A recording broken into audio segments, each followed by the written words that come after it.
Welcome back everyone. In this section we are going to look at a vulnerability that is one of the OS top 10 vulnerability that is known as broken access control. And before we dive into broken access control, let's define what is access control. So access control is a mechanism developed by web developers in the website that allows a particular user to access only a particular file or particular resources allocated to them. There are three kinds of access controls. We will talk about it later, but we have three types of access controls. First is vertical access control, second is horizontal, and third is context based access control.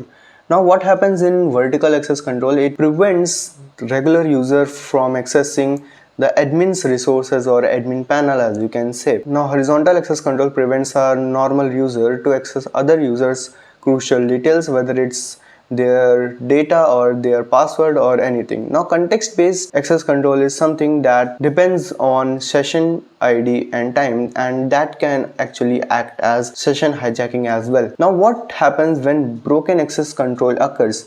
Now when broken access control occurs, what a particular user can do is they can modify the URL or modify the request and access the resources or access the files that they shouldn't do. Now let's look at an example. For example, you are on a website https://vulnsite.com and you are seeing /user, but you modify it and change it to /admin, and now even though you are not admin, but the role validation is broken and now you can access the admin panel as well. This was the vertical escalation. Now look at horizontal escalation. That is, for example, your profile ID is showing ID equals to 103 and now you change the URL to 104 and now you can see the profile or resources stored on the other person's ID. Or what you can do, for example, you are seeing user files report.pdf and you change that to admin/etc/password.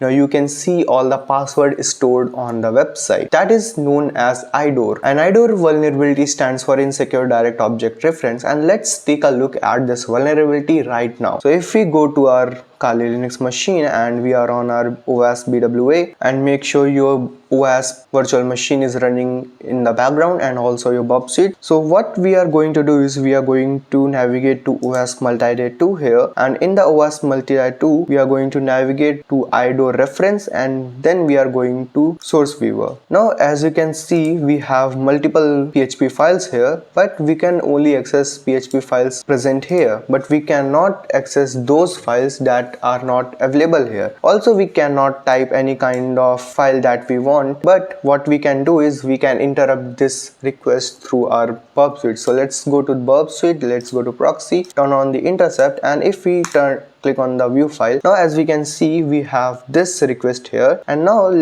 what we can do is, as you can see this parameter, that is php file equals to upload file.php. Now let's change it to /etc/passwd.